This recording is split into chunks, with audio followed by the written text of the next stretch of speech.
যুবকদেরকে বলে দিয়ে, যুবক ও যুবকেরা জেনে নাও, তোমার মতো বহু যুবক তার যৌবনের তাড়না নিয়ে রাস্তায় হাঁটতে পারে নাই, ঢলে পড়ে গেছে।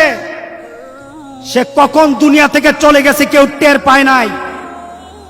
লক্ষ যুবক পৃথিবী থেকে বিদায় হয়ে গেছে।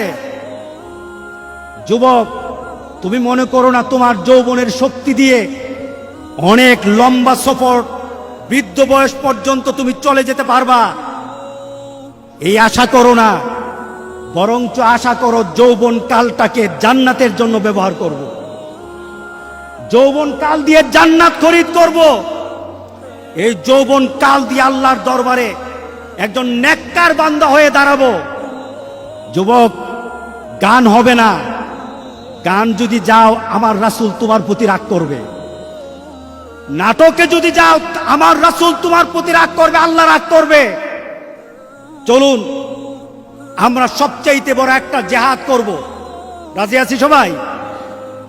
রাসূল সাল্লাল্লাহু আলাইহি সাল্লাম বলেছেন, আফজালুল জিহাদ জিহাদুন নফস, নিজের আত্মার সাথে জিহাদ করা, এটা হলো সবচাইতে বড় জিহাদ। আনিল হাওয়া, নিজের কুপ্রবৃত্তি, নিজের চাহিদা, যা চায় সেটাই করব, এটা হবে না। আল্লাহ রাসূল যা চায় এটাই আমরা করব ইনশাআল্লাহ। বলে তোমার কাছে ভিক্ষা চাই, একটা অর্ডার হবে তোমার, তুমি শুধু একটা অর্ডার করবে। গোটা পৃথিবীতে ছড়িয়ে ছিটিয়ে থাকা এই করোনা এক সেকেন্ডও থাকতে পারবে না, শুধু তোমার অর্ডারের দরকার। আর আমরা তওবা করি, আমরা তওবা করলাম, আমরা আর গুনার দিকে ফিরে যাব না। গুনাহকে আমাদের আকর্ষণের জায়গা বানাবো না।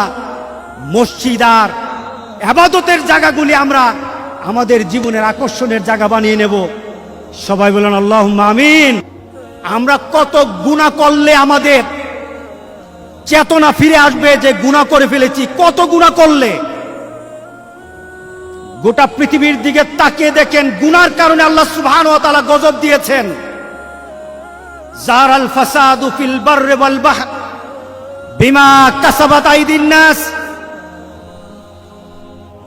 এই পরিবেশ সৃষ্টি হয়েছে গুনার কারণে, আমাদের নিজের কামাইয়ের কারণে। গোটা পৃথিবীর দিকে তাকিয়ে আবার চিন্তা করেন আর কত গুনাহ আমরা করতে চাই। আল্লাহু আল্লাহু আল্লাহ।